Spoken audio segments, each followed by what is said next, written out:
tips and tricks. I'm a life learner, I hope you too, because I will spend next 7 minutes talking about how to learn effectively for your university studies, for your some certificates or something like that. Right now I'm preparing for my CFA third level exam, and this is very hard for me. I have 6 books like that which I need to read, and the knowledge I need to retain, I need to understand and be able to solve equations like this, and it really drives me nuts sometimes. You are so smart. I find motivation, and well, because I successfully passed CFA level 1 and 2 exam, and also GMAT and CMAR and IELTS and stuff like that, I think that I'm quite eligible to share some tips I use in my learning courses. Well, this is very well-known visual for learning, and we see that you retain more knowledge by teaching others. But how can I teach option strategies by teaching you? You know, you need option strategies? Probably not. So I use some other stuff. And first of all, I want to highlight that there are some things which are not related directly to what? I wanted, to make a short. You can find it on the internet. Okay. Well, there are some things, there is some stuff which probably some people underestimate. Like when I go to fitness, my colleagues say, "Why do you go to fitness? You are slim. You don't need it." And I say, "Yeah, but I go there to be smarter, not fitter." And they're like, "What?" But studies and research and all the body of science research prove that there is direct relationship between sport, exercising, and the sharpness of your brain. And also diet, and also very important. I love supplements. I love omega-3 fatty acids, because it is really important in order to keep your brain sharp. And sleep, please do not underestimate sleep. I have study mate who, he said, I study by allocating time from 11 to 1 in the night every evening. And I said, yeah, I sleep during this time because I want to have full night sleep, because when I don't have it, I feel exhausted and I really cannot study. And now we turn from basics to some, probably not advanced technique, but probably some some things probably some of you don't know or don't use, like fighting procrastination, because it really hurts to think that today I need to cover derivatives, and I hate derivatives, and what should I do? And well, I took this stuff from Learning How to Learn Coursera course. This is very amazing course. I highly recommend it. And what Barbara Oakley said about procrastination, it occurs when you really don't want to do something. It makes you so unhappy to even think about that all your attention switch to some funny stuff, and you start from watching CFA video on YouTube, and somehow you find yourself watching some pranks or something like that. And Barbara Oakley, she actually recommends using Pomodoro technique. I hope everyone knows. If not, well, it's very useful stuff. You just use your timer, you turn 25 minutes, and you use these 25 minutes of undivided attention just to read or do whatever you need to do. You switch off your telephone, you close your door, and you do nothing except stuff you need to do.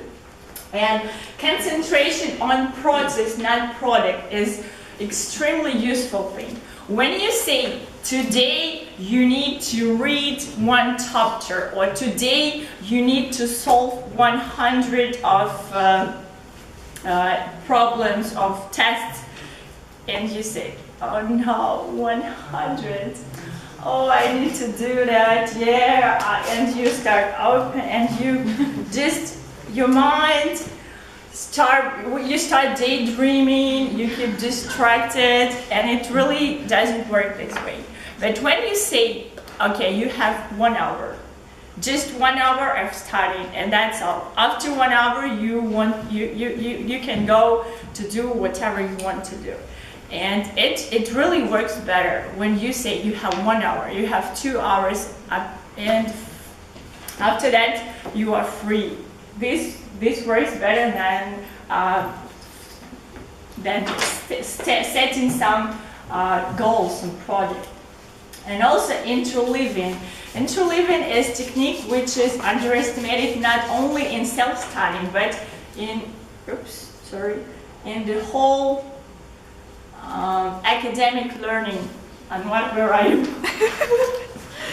We can find it on the internet. Yeah, we can find it on the internet, and it's very useful because sometimes we get used to learn skill by skill, to acquire skill by skill. Well, you start at your university, you start learning this, and after you switch to another thing, and after you switch to another thing, or probably when you prepare for your GMAT or GRE, you start from verbal part, when you cover all the curriculum of verbal, and then you switch to quant. It doesn't work this way. When you combine verbal math, when you combine derivatives and fixed income, and after you read it chapter by chapter, not book by book, it works much better. And research proven that when you interleave your study, it's more effective. Well, memory, it's when you allocate 3 weeks before the exam, and this when you allocate 6 months before the exam. Our memory just doesn't work when you study 8 hours per day. It's better when you study 8 days by 1 hour per day. It helps you to retain your knowledge when you when you allocate some space between learning. And also, other tricks, I just wanted to combine them all.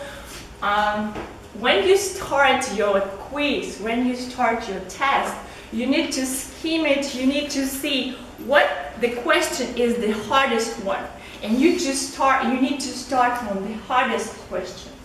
It sounds a little bit not counterintuitive, but how it works. When you start from the hardest question, your subconscious start working on that.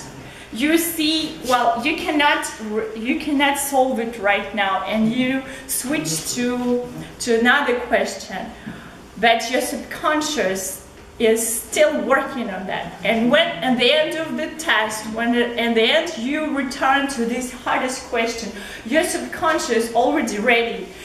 Your subconscious saying you need to do this, and it takes less time for you to solve this hardest question. Well, illusion of competence is the thing when you read the chapter and you see example, and you don't try to solve this example. You just see the solution and say, oh yeah, that's easy. I know this. I could do this. This is illusion of competence. Unless you solve it yourself, unless you use the formula, unless you remember the algorithm, you don't know this stuff.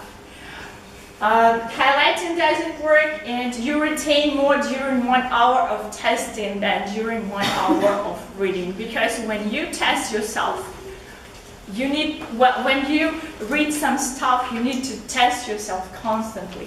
You need to ask yourself questions during the reading, not after the reading, not before the exam, because testing is very important. And the last but not the least, change study venues. because when you study at your, I don't know, at your kitchen or at your study at the library, at one venue, when you study there, then you come to the test center, the completely different venue. Your brain works this way that when you keep changing venues, you keep changing cafes when you study, your brain become more acute to knowledge. Because when you get used to one very comfortable sofa, well, your memory will be less effective, well, I would say. So, in conclusion, I just wish you to learn new stuff, to love learning, and I hope that you will use not all, but at least some of this technique. And please watch this Coursera massive course, Learning How to Learn. It's very awesome. Thank you. Thank you, Indira. Don't forget your Indira. Don't you need it? Okay. So right now this is the time to write down feedback to Indira. And while you are writing how brilliant a speaker she is,